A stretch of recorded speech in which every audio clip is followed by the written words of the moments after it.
Hi there, and welcome to another live video. I wanted to share with you something that actually deeply affected me. Yesterday morning, I had a conversation with somebody. He is a young man, um, only about 30, 33 years old, um, with a very young family, a beautiful, loving wife, and two little toddlers.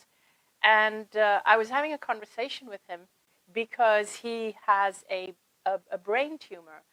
And, uh, and so as we were talking, um, one of the things that I believed is that I believed he could absolutely heal from this.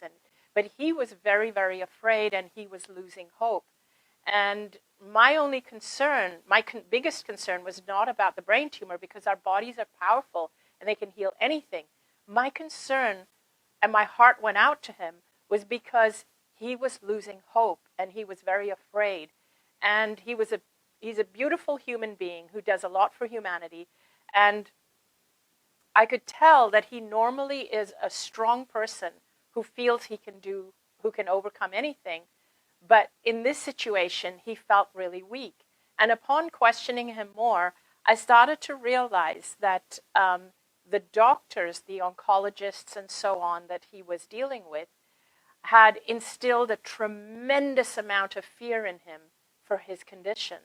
And and of course, also a lot of the pharmaceutical meds they were giving him, the chemo and everything, was also making him feel depleted, deflated, depressed, all of these things. But we need to actually feel positive and good in order to heal from an illness. So basically, after talking to him, my heart truly went out to him. And my biggest concern was him losing hope and giving up, and how he was feeling. And the way he was feeling, his entire being was being controlled by medical doctors. And, sound up. Okay, I apologize. Let me take out my, okay. Hopefully that's better now. And so the way that his entire state of mind and emotional state was being controlled by the medical doctors that were treating him. And so what I wanted to say here is that one of the things that I learned on the other side when I died is that one of the most important things in our healing is to not lose hope. And I want to shout out to everybody who works in the medical field that please, please, please do not instill fear in your patients. This is not an attack on medical doctors. There is a lot of wonderful work that doctors do, and I know that when doctors enter into this field, that they enter into it with the aim, with the hope of helping people. But what ends up happening is that we get, as with anything, we get caught up in the fear of the disease and forget to look at the whole person. And we forget to look at what that person really, really needs. And so I'm finding, and I hear this over and over. Now, I happen to have this conversation with this person face to face yesterday.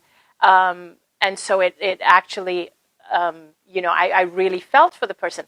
But there are a lot of people that write into me and they tell me about their medical diagnosis and what their doctor has said. And the first thing I think when I hear it, when I read what they're writing to me, the first thing I feel is, oh my gosh, why has their doctor removed all hope? And again, I know not all doctors are like that, but too many are. And it's the way it is. It's the way the medical industrial complex works. Because doctors believe that the only cure lies in medicine alone. And they don't have enough confidence in the medicine that they have for certain ailments. So please, if you're going through this, visit my last YouTube video where I speak about death sentence or wake-up call. But here's what I want to say.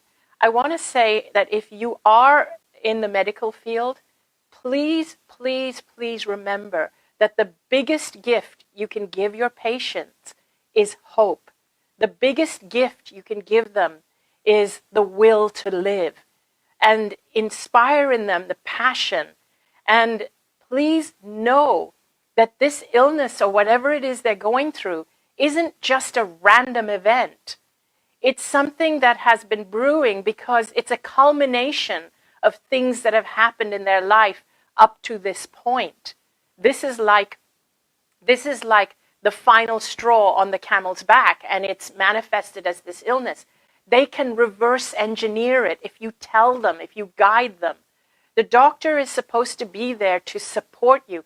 I know that doctors probably don't learn about this in medical school, and you probably don't have time to do this. But at the very least, even if you can't spend time with your patient to help them to figure out what it is that caused it or led up to this point, at the very least, don't take away their hope. Don't give them a death sentence. Don't tell them when you predict they're going to die. And my biggest shout out is, please stop undoing what I am trying to do here.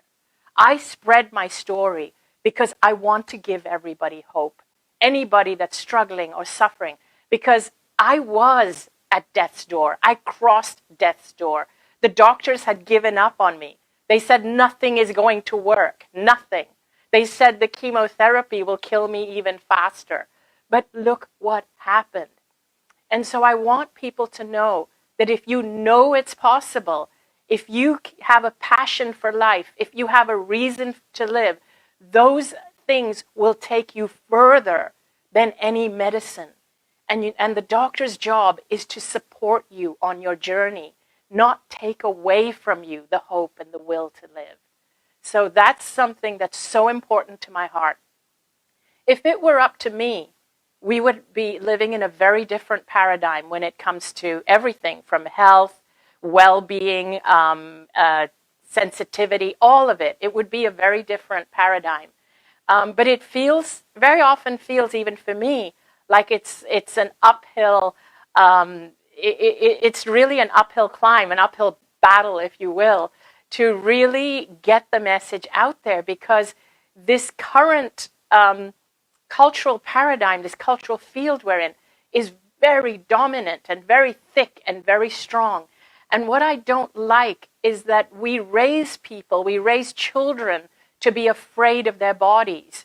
We raise people to be afraid of the doctor and to be afraid of medical exams. We know that people's blood pressure goes up when they go for a doctor's visit. I mean, what does that tell you? The fact that you know there's such a thing as white coat syndrome. Imagine if we could shift it so that the doctor's role was one of being of comfort and support, where people actually look forward to going to a doctor when they feel ill. Think of how many people, though, right now that you know, that avoid going to the doctor when they feel ill because they don't want to feel worse. I hear that all the time. That is ridiculous. We need to change that. We really do. We really do need people to start feeling that, I don't know what's going on with me, but I'm going to go to the doctor because the doctor's going to help me figure it out. And the doctor's job is not to scare you, but to actually be there to support you and help you figure it out. It starts from a very young age. One of the things that we need to realize from the time we're really young is that we are powerful. Our bodies are powerful. Our bodies are capable of healing. They're capable of healing from infections and all kinds of ailments. But if from the time we're young, we're taken to the doctor for every little minor thing, what happens is that it sends us the message that our bodies are incapable of healing on their own without intervention. So we end up giving our power away to something outside of us for our own health and well-being. The other thing is that, I've noticed, like, for example, what's often promoted as breast health awareness or breast cancer awareness is women are taught how to feel for lumps, and then you have to go get it checked out because it might be breast cancer. what this does is it instills in you a fear of your body and a fear of your breasts. We have to stop fearing our bodies. We have to actually start loving our bodies and embracing them and getting a better body image. We have to start seeing our bodies as our friend, our ally, something to love and nurture and take care of and support. And stop seeing every little ailment as something that could be really, really scary, that just maybe a little adjustment can help it along. We have to really stop seeing our bodies as enemies. And again, as I said, this starts from a young age. If it were up to me, kids would be taught to value their bodies. They would be taught to love their bodies. They would be taught really, really positive body image and self-image. That would be taught in schools. The other thing I want to say is that when you are going through a physical challenge, when you're going through a health challenge, one of the things that you need more at that time is that connection, because your guides are trying to guide you all the time. They're trying to tell you in ways, through signs and through other people, they're trying to tell you that what it is that's caused this. Very often it is a wake-up call and they're trying to guide you. The more that you are in this state of fear, this fight or flight, the harder it is for your guidance to come through. So this is another reason that I would love to see more empathic doctors and medical care workers, more sensitive doctors who can actually tune in to what the patient is feeling. Having said that, I think that, for example, emergency doctors, really important to our world. Like if I was in an accident, you would want somebody, a really skilled doctor to help you through it. If you needed surgery, you would want a really skilled surgeon.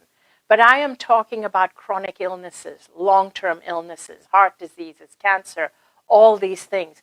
They do not need that emergency mindset. People who are going through chronic illnesses need to pause and stop, because what is being told to them right now is, you need to do this right away or you're going to die. With something like cancer, that's not actually the case, because it has been a long time brewing before it manifests as the physical illness of cancer. And doctors need to know this. Also, research has proven time and again, that mindset is incredibly important in healing, incredibly important.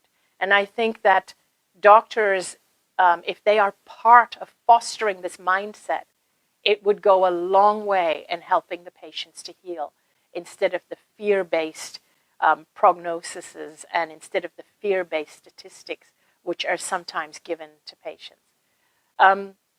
Having said that, just on the other side of it, I do want to recognize that there are doctors who are who really are sensitive. I was very blessed to see one several months ago when I was dealing with something, when I was dealing with an infection, and I didn't know what it was. And although usually I have a naturopath helping me, the naturopath wanted me to go see a doctor to get a test, so the naturopath would know what they're dealing with. And so when I went to the doctor, there was the normal anxiety, which everybody feels, is like, oh, what if they find something that's super serious? And I'm like, even though I've been dead and back, it's like, oh, do I want to face my mortality again? Having done the test, which included scans and stuff like that, I was, even before we got the full results, my doctor actually was really wonderful in that literally in the moment, like moments within after doing the test, actually said to me that I want to assure you it's not cancer. Cancer doesn't present like that. At worst case scenario, it's an infection. So she had me go home with that knowledge, and she said, but we need to find out the results to see what kind of infection, and we can prescribe something for them. So I found that very sensitive, instead of her sending me home to wait for results for a couple of days. But this is kind of what I mean. There's not enough doctors like that. And when I mentioned this, what she did, to some other people, they said, oh, bless her heart, doctors don't usually do that. So this is a shout out because for me, really every day, it feels like an uphill climb to undo a lot of what's happening out there. What else is it that we need to undo? We need to undo all the fear that gets spread by mainstream media. The fear, the panic just makes things much worse. It makes people's immune system much worse. We need to undo a lot of the things kids are learning at school, the competitiveness, the ruthlessness, all of these things with the idea of getting ahead, that there's not enough to go around. We would go much further if what we taught in schools was more like compassion, body image, loving our bodies, but compassion, empathy. Imagine if kids were given projects where they were forced to complete projects of acts of kindness, acts of compassion, where they had to write a report at the end of every week or at the end of every month, where they had to tick boxes to show that they had completed like 8 acts of kindness per month, or they wouldn't get a credit for that course. Imagine if courses like that were pushed instead of competitiveness to beat out all the other kids in the class so you can get an A and they can all get lower scores than you. So imagine if we actually changed the way that people are in this world, who we become. Imagine if kindness was valued over and above competitiveness, ruthless, winning at all costs. Imagine if we redefined our education system and redefined what was important and what was important to learn. Imagine if we redefined the medical system and redefined what the focus should be on. The focus should be on health and well-being instead of the focus being on illness. One of the things that I like to do is I like to share stories of people who have had breakthroughs and healings that are unexplainable, that go beyond people's wildest explanations. If you have such a story, please share it in the comments, because people need to hear this. We're not hearing it enough. All we're hearing are the negative prognosis, which scare people. And so the minute you get an illness, you're like, oh my God, it's a death sentence. I'm going to go down that road. But no, we need to hear the stories of the people who are having breakthrough healings, who actually, and we need to share how they did it, what they did. We need a lot more of those. And the other thing that I would like to see happen is I would like to see an end to debunkers and naysayers who like to debunk such stories because they don't follow the norm of being cured by pharmaceuticals. I would also love to see more research done, because right now research is only funded by pharmaceuticals. So all you're getting is research that are just funded with an agenda, basically. You're getting biased research that are only focused on which drugs work and which don't. But there is nobody funding independent research on how increasing our energy field works with healing illnesses. There's nobody funding research on how our mindset increases or benefits our health, and all of these kinds of things. At the moment, when somebody shares a story, people are like, oh, that's just, there's a word for it, that it's just escaping my mind. That's just anecdotal, that's it. Naysayers love to use that. They say, oh, that's just anecdotal. There are so many anecdotal stories. At what point does it stop becoming anecdotal and become a fact? So we need to actually step up, share those stories, know that there is more than the physical, connect with the other side, stop labeling it as woo-woo, anecdotal, taboo, naysaying. We really need to do that if we want to change the paradigm we're in. If you don't like what you're seeing in the world, if you don't like the fear that's being shared, please, please, please share more inspirational stories and events of what happened to you or people that you know. So if you like what you've heard, if you like what I share, please subscribe to my YouTube channel. If you want to hear more like this, or if you want more content like this, please subscribe to my YouTube channel or follow me on Instagram or on Facebook. And please post your inspirational stories. And a couple of other final things. One, I'm excited about my book, Dying to Be Me. My first book is coming up to 10 years. We're relaunching it with new content in March, and it's available for pre-order now on Amazon. And the other thing is we're relaunching my online sanctuary, where we are going to be conducting energy experiments.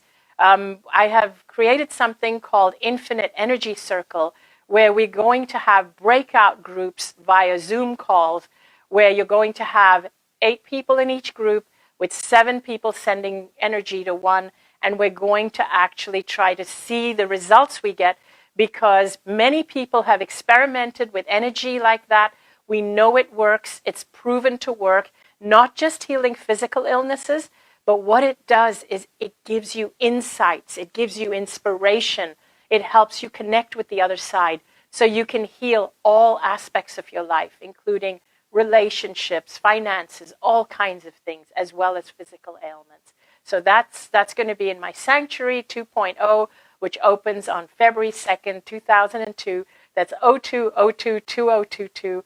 That is the day I had my near-death experience back in 2006. Thank you all so much for tuning in. I love you guys so much, and I'll see you all soon. Bye.